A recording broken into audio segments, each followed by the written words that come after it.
পৰহি জম্মু কাশ্মীৰৰ পাহালগাম বোলা জেগাটুকুৰাত পাকিস্তানী সমৰ্থিত উগ্ৰপন্থীয়ে যি বৰ্বৰ হত্যাকাণ্ড চলালে, এই ঘটনা কোনো সভ্য সমাজৰ লোকে কৰিব নোৱাৰে। গতিকে এই ঘটনাক আমি সৰ্বঅসম গৰিয়া জাতীয় পৰিষদে তীব্ৰভাৱে গৰিহণা দিছোঁ আৰু ধিক্কাৰ জনাইছোঁ যে ধৰ্মৰ নামত তেওঁলোকে যি হত্যালীলা আৰম্ভ কৰিছে, ইয়াৰ দ্বাৰা সমাজত কেতিয়াও ভাল নহয়। আৰু যদি তেখেতসকলে নিজৰ দাবী কিবা আছে সেয়া আলোচনাৰ মাধ্যমেৰে সম্পূৰ্ণ কৰিব লাগে। কিন্তু পাকিস্তান সমৰ্থিত এই উগ্ৰপন্থীসমূহে আমি বিগত দিনতো দেখিছোঁ যে কেৱল হত্যাযজ্ঞৰ জৰিয়তে সাধাৰণ মানুহখিনিক এটা সন্ত্ৰাসৰ সৃষ্টি কৰি পেলাই প্ৰশাসনৰ ওপৰত তেওঁলোকৰ নিজৰ দবদবনিৰ সৃষ্টি কৰিব বিচাৰে, যিটো সদায় তেওঁলোকে বিফল হৈ আহিছে আৰু আগলৈও তেওঁলোকে বিফল হ'ব।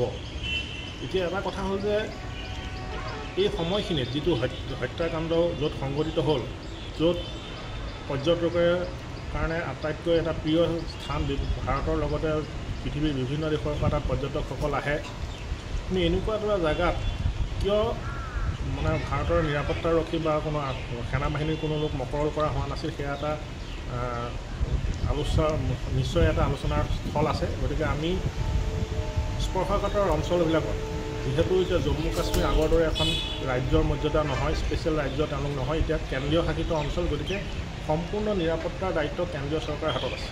গতিকে কেন্দ্ৰীয় চৰকাৰৰ হাতত থকা এটা ঠাইত য'ত বিদেশৰ মানুহ আহে, য'ত দেশৰ সন্মানৰ কথা জড়িত হৈছে, তাত সেইকণ সময়ত কিয় নিৰাপত্তাৰক্ষী মকৰল কৰা হোৱা নাছিল, এই বিষয়টোৰ ওপৰত কেন্দ্ৰীয় চৰকাৰে বিশদভাৱে আলোচনা কৰি বা তদন্ত কৰি পেলাই এই ঘটনাৰ লগত জড়িত দুষ্কৃতিসমূহৰ লগত জড়িত যদি কোনোবা বিষয়া আছে তেওঁলোকৰ ওপৰতো বিহিত ব্যৱস্থা গ্ৰহণ কৰিব লাগে। কাৰণ দেশৰ সন্মানৰ কথাই নহয়, ইয়াত নিৰীহ মানুহৰ প্ৰাণ গৈছে। যিসকল মানুহৰ প্ৰাণ গৈছে তাত হিন্দু মুছলমান বুলি কথা নাই, এটা সকলো মানুহে নিজৰ আপোনজনক হেৰুৱাইছে আৰু সেই আপোনজনক হেৰুৱাৰ বেদনা, ইয়াৰ পৰা তেওঁলোকৰ যি ক্ষতি হৈছে, সেয়া কোনো চৰকাৰে হওক বা কোনো মানুহে ইয়াৰ ক্ষতিপূৰণ পূৰাব নোৱাৰে। কেৱল আমি সমবেদনা জ্ঞাপন কৰিব পাৰোঁ বা আমি দুখ প্ৰকাশ কৰিব পাৰোঁ। গতিকে এই কথাখিনিৰ ওপৰত চৰকাৰক অনাগত দিনত চকু ৰাখিবৰ কাৰণে আমি দাবী জনাইছোঁ। তাৰোপৰি এই ঘটনাৰ আলম্বই এচাম লোকে হিন্দু মুছলমান বা ধৰ্মীয় যাতে কোনো